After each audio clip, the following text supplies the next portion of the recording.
জনগণকে উত্তেজিত করে দিচ্ছে, আসল শক্তি জানবার জন্য নয়,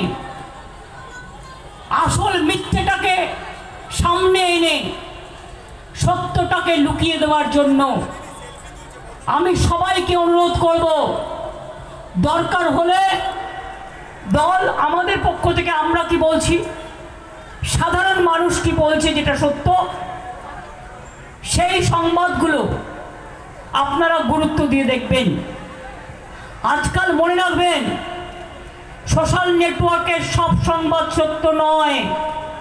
সাইবার ক্রাইম একটা বড় অপরাধ হয়ে গেছে। কোনো ঘটনাই ঘটেনি, অথচ ভিডিও করে ইউটিউবে কেউ কেউ পয়সা কমানোর জন্য, পয়সা কামানোর জন্য, রাজনীতি করবার জন্য বিভিন্ন টাকা দিয়ে ডিজিটাল প্ল্যাটফর্ম তৈরি করেছে, যারা পলিটিক্যাল পার্টি স্পন্সর্ড, বিজেপি এবং সিপিএম। এবং বিশেষ করে তারা কি করছে, টোটাল মিথ্যে ঘটনা বানিয়ে। এআইটা কি জানেন? এআইটা হচ্ছে আজকের দিনের সাইবার ক্রাইমের সবচেয়ে বড় ক্রাইম, আর্টিফিশিয়াল ইন্টেলিজেন্স। এটা মনে রাখবেন, এআই। ধরুন আমি গেলাম না, আমি বললাম না, কিন্তু পুরোপুরি আমার ছবি দেখিয়ে আমার গলার স্বর নকল করে নানা রকম কথা বলতে পারে। এই যুগটা অন্য যুগ, এটা কলিযুগ মনে রাখবেন। কতকগুলো নেতা, কতকগুলো নেত্রী ইদানিং তৈরি হয়েছে, যারা স্বাধীনতা আন্দোলনেও ছিল না, যারা দেশের ভালো মন্দে নেই, যারা যখন উন্নয়নের ঘটনা ঘটে তারা প্রতিবাদ করে না, যখন বিলকিস বানুর ঘটনা ঘটে তারা প্রতিবাদ করে না, যখন উন্নয়নের ঘটনা ঘটে, হাতচাষে ঘটনা ঘটে তারা প্রতিবাদ করে না, যখন অ্যাথলেট রেসলার সাক্ষীকে বিজেপির লোকেরা অশালীন আচরণ করে তখন তারা চোখে দেখে না।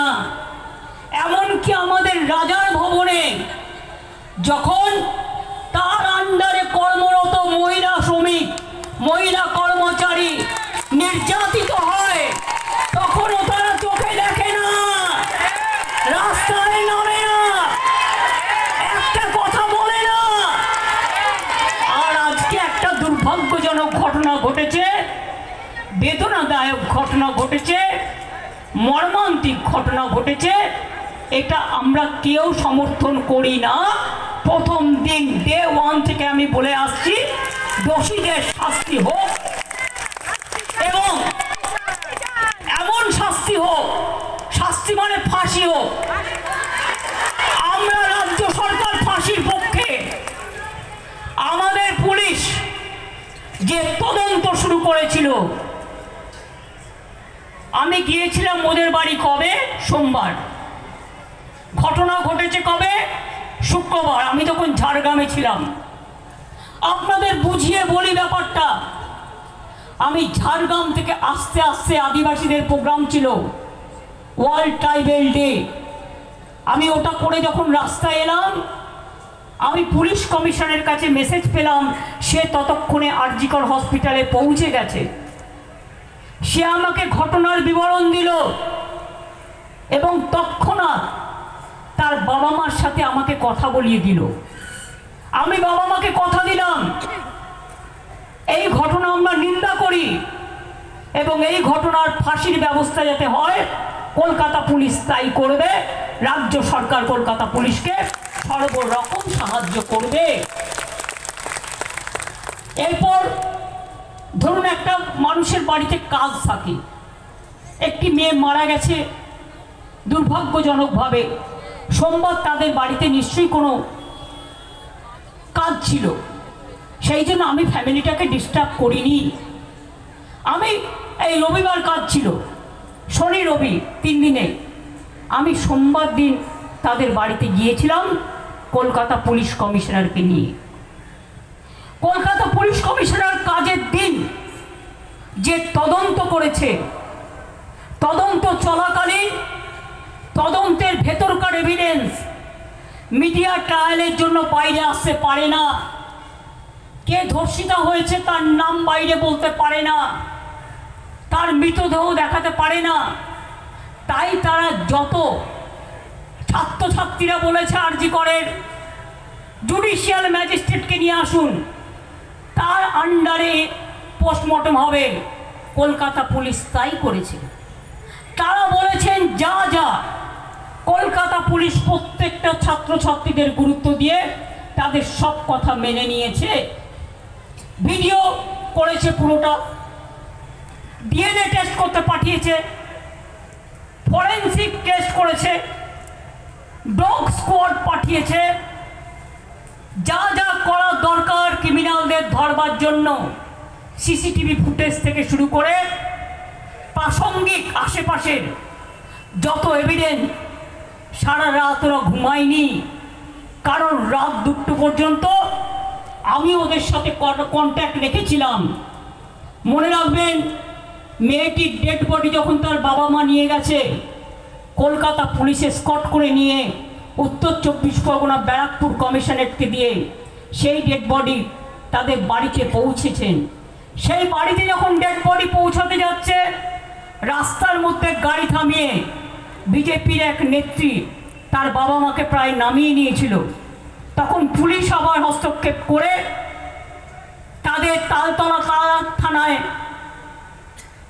এফআইআর করিয়ে তাদের বাড়িতে বডি পৌঁছে আসেন। আমি বলেছিলাম যতক্ষণ না শেষ কৃত্য হবে, শ্মশান মানে পরিবারের কথা শুনে আমাকে কিন্তু টাইম টু টাইম মেসেজ দেওয়া দরকার। আমি জেগে আছি, কারণ আমার হৃদয়টা জ্বলে পুড়ে যাচ্ছে, আমি এই ঘটনা সহ্য করতে পারছি না। শুনুন, আমি রাজনীতি করি, কিন্তু রাজনীতি করবার আগে আমি একজন মানবিক মানুষ। আমি আজ পর্যন্ত জীবনে কোনো ক্ষতি কারো করিনি। মনে রাখবেন, সিপিএম যেন ভুলে না যান, বুদ্ধদেব বাবু মারা গিয়েছিলেন, আমি একটি কথাও বলিনি। ক্ষমতা চলে যাওয়ার পর আমি বারবার তার বাড়িতে দেখতে গেছি, পলিটিক্যাল বিরোধী হলেও আমি হসপিটালে দেখতে গেছি, এবং মৃত্যুর সময় খবর পেয়ে আমি সেখানেও দৌড়ে গেছিলাম। আমাদের মিনিস্টাররা একেবারে প্রত্যেকটা কাজে বিধানসভা থেকে শুরু করে সব জায়গায় ছিলেন। বলুন তো, হাজরায় যখন আমাকে মেরে ফেলতে গিয়েছিল, কারা করেছিল? ক্ষমতায় কে ছিল? জোরে বলুন, কে ছিল? 92 সালের দাঙ্গায় যখন অনেক লোক মারা গেল, সিপিএম লুকিয়েছিল। আমি গিয়েছিলাম রাইটার্স বিল্ডিংয়ে, জ্যোতিবাবু বুদ্ধবাবুদের সাথে দেখা করে বলেছিলাম কিছু করতে হবে কিনা বলুন, এটা আমার অপরাধ? আমি হিন্দু এলাকায় গেছি, ওরা আমার গাড়ি ঘিরে ধরেছে। আমি মুসলিম এলাকায় গেছি, ওরা আমার গাড়ি ধরে ঘিরে ধরেছে, কিন্তু আমি ভয় পাইনি। আমি 6 দিন ধরে রাস্তায় ছিলাম এবং মানুষকে রিলিফ দিয়ে বেরিয়েছি। সিপিএম এর ক্ষমতা হয়নি? জিজ্ঞেস করুন। অনিতা দেওয়ানের ঘটনা, ডক্টর অনিতা দেওয়ান ডাক্তার ছিলেন, গণধর্ষণ হয়েছিল বানতলায়, কার আমলে ঘটেছিল? জোরে বলুন। বানতলা থেকে ধানতলা কার আমলে ঘটেছিল? কুচবিহারের নার্স বর্ণালী দত্তকে খুন করেছিল কার আমলে? সিঙ্গুরে তাপসী মালিককে পুড়িয়ে ধর্ষণ করে হত্যা করেছিল কার আমলে? নন্দীগ্রামে মেয়েদের ওপর গণধর্ষণ হয়েছিল কার আমলে?